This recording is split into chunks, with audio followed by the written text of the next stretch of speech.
Well, here we are outside Wembley Stadium. As you can see, there's the old Twin Towers back there, and somewhere among them there's a man that you all know ambling around drunker than I usually am. He's wearing a top hat and he's in some band called Guns N' Roses. In a minute, I'll be talking to him.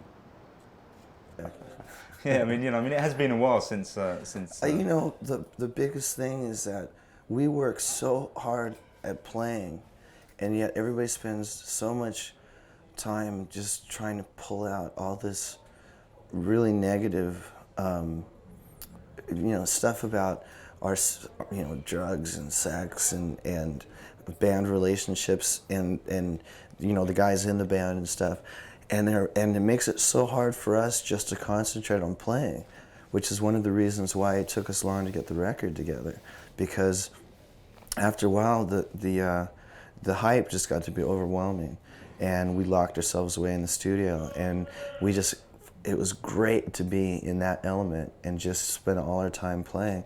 But even then, it came and crept into the studio. It was really hard. How did it do that? It just, everybody started to know where we were. And every time we'd come out of the studio, there'd be people waiting outside. And I was just like, come on, give us a break. It's just a band. We're trying to make a record.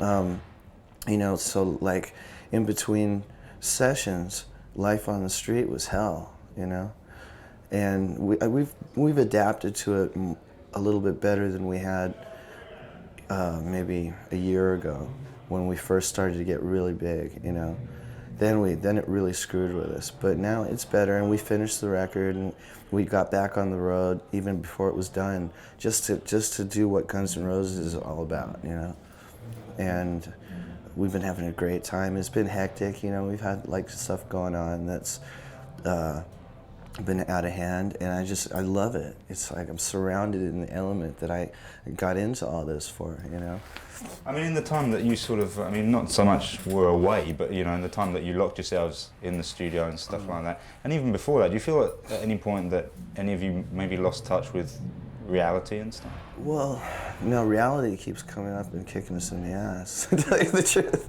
The thing about reality and about us being on tour is that touring is more or less our reality, and we've been like that ever since we started.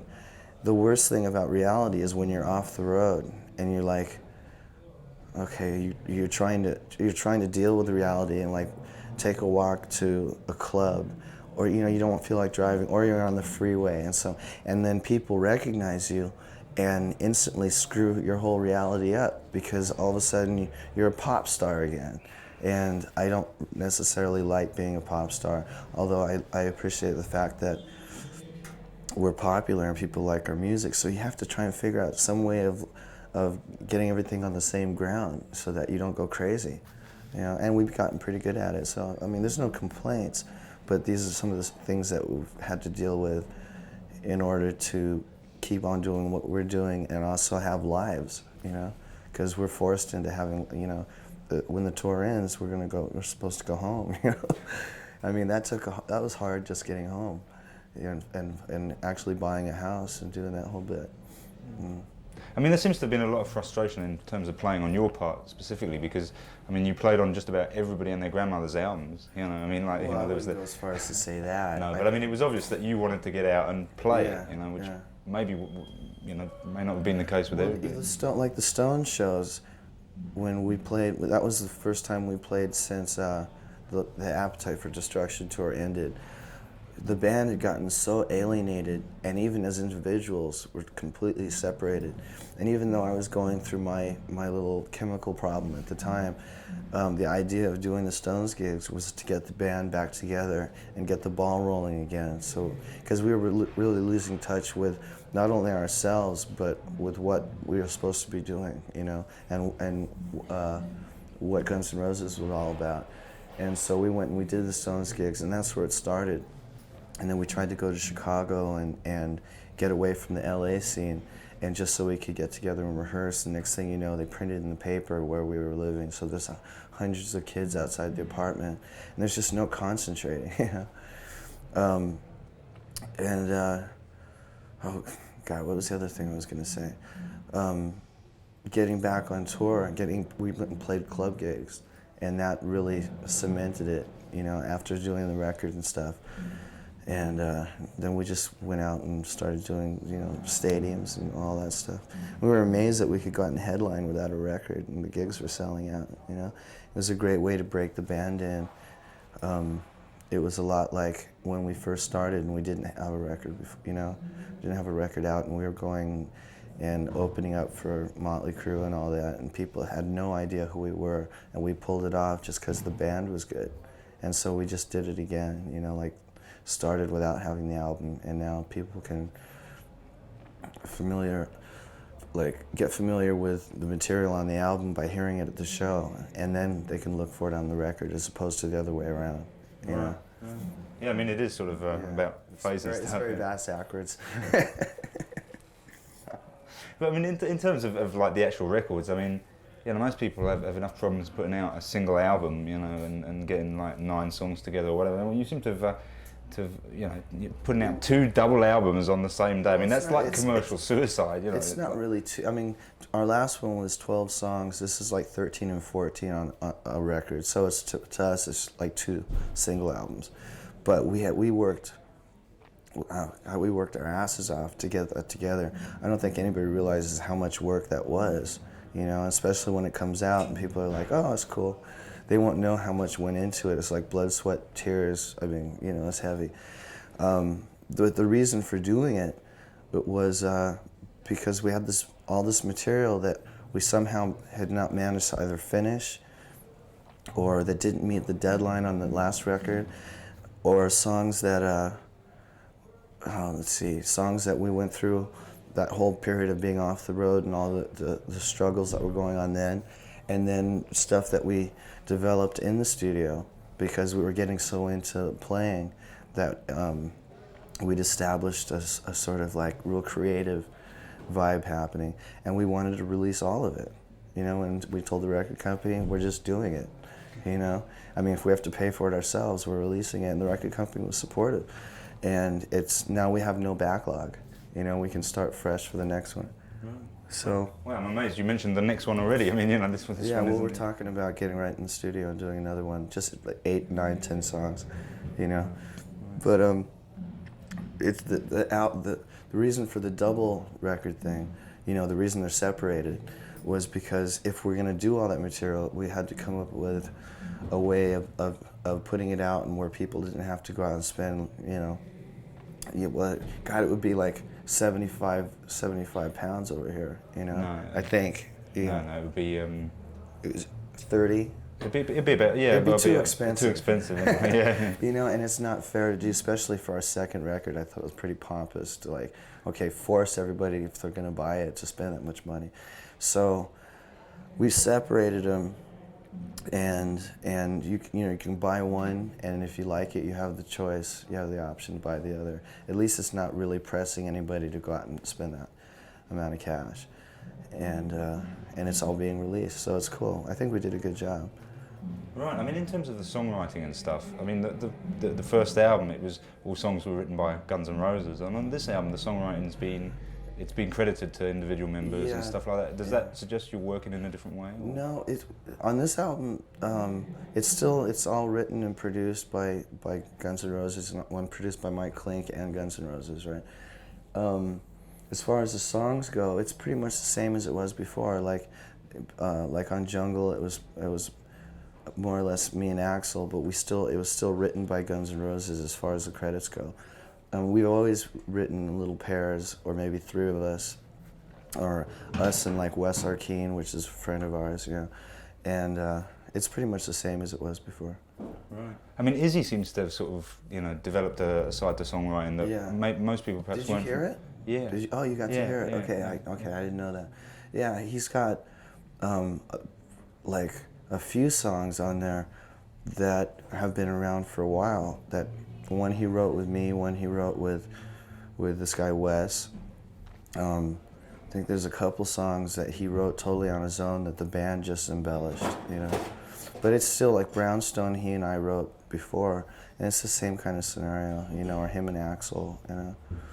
Right. I mean, what about you know the fact that, I mean, he's singing on Dust and Bones as well, and then there's stuff on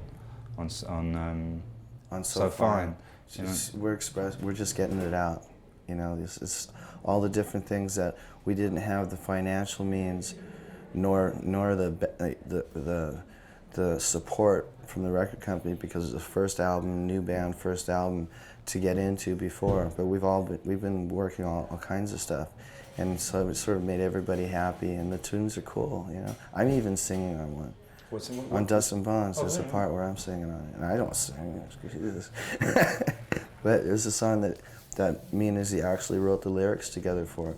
And when that part came up, when I wrote it, I sang it. So I sang it on the record, and I sing it live too. So I have that new responsibility. Right? They're trying to put T out on stage for me. I'm like, screw that. You know? I can't get to the tea, let alone drink it. You know. Yeah, right. I mean, in terms of the other stuff on there, there's some stuff on there which is pretty like orchestral and grandiose and stuff. At the same time, it's not really like self-indulgent or anything like that. Well, it's not. It's self-indulgent in the way that we did what we wanted to do, but we still paid a lot of attention to content and how it was put together, and how it sounded once it was arranged, so that you could listen to it and actually enjoy it. It's a lot of bands like Rush, for example, which some people really like Rush. I used to have a real problem with that heavy, orchestrated progressive situation where nothing fit together. You know, we still tried to make songs out of it because we wanted to get off on it ourselves. You know. I mean, with the sort of notion of doing Live and Let Die, I mean, how the hell did that come about? Because it seems rather. Same way Heaven's Door came together. We have pretty varied musical tastes. I mean, collectively, I couldn't name in a week everybody that we listened to. Heaven's Door was something that came out of the blue because I liked the song and Axel liked it, but we'd never talked about it. And one day it came up and we were talking on the phone. And I was like, "You want to do that? Great." We did it at the Marquee for the first time. Right then. Live and Let Die was the same situation, exact same thing. I went to rehearsal after Axe and I talked about it, tried to see if the band could play it and make it sound good. And Axe came in, heard it, we rocked out on it, and you know, that's how it happened. And it's cool, you know. I really dig it. Right. I mean, rehearsing for the new album and putting stuff together. I mean, it seems like you said like there was a backlog of material and stuff. Yeah. But did you actually lock yourselves away as a band and just stop playing again as a band? Because you must. Oh yeah, I mean, there's no way of getting this band into any kind of regimen. It's really hard, you know. We just had a rehearsal studio all the time, and you know, even through like the Stevens situation and all that, we just kept going in and playing. You know, maybe one day we wouldn't play because someone didn't feel like going. You know, it's very loose. But we go in and we jam some blues, or we jam this, jam that. Maybe a song was written while rehearsing, you know, that kind of thing. I know there's a few songs on the record that were written while me and Duff were jamming in rehearsal, you know? And it's like the cops are coming. Anyway, we just jam on stuff, and then if something really clicks between all the members, like everybody's getting into it, that's where it turns into a song, you know. And there's a few songs that were established. They were just written by like Coma was just all arranged musically by me. You know, I wrote it and showed it to the band, and we just sort of stuck with the arrangement that I had. Whereas on other songs, somebody will have an arrangement and someone will have an idea and put that into it and change the song, you know? There's no formula to it. Right. Yeah. Before we just quickly touch on the stuff about, you know, hitting the road again, one thing, the album, there's a quote right at the end on the sleeve notes about Steve Bater. Yeah. And, you know, So Fine's dedicated to Johnny Thunders. Yeah. Well, we didn't do a Dolls song on the cover album. We have a cover EP that's going to come out later on. But we did Ain't It Fun, which was a Damn song. It was more or less a thing for Stid, you know, because that was heavy. He was a great guy. That's where that comes from, you know. I mean, could it have been in some cases, you know, there, but for the grace of God, go I with the Johnny Thunders situation, you know? I mean, The Johnny Thunders thing happened after we were in the studio, so that just we never did anything really serious except for give him something on the record, dedication on the record. We didn't actually do, like I said, we didn't do a Doll song or a Thunder song. Right. I mean, in terms of getting back on the road and stuff, I mean, here you are, sort of like, the old Wembley Stadium thing and everything. I mean, but at the same time, it's the first time for a long time, as you said, that this band have actually been in a band environment together. Like, do you feel as though there's been a big change, perhaps, in the personal relationships? I mean, first of all, you've got 2 new members. Well, the 2 new members really haven't changed a hell of a lot.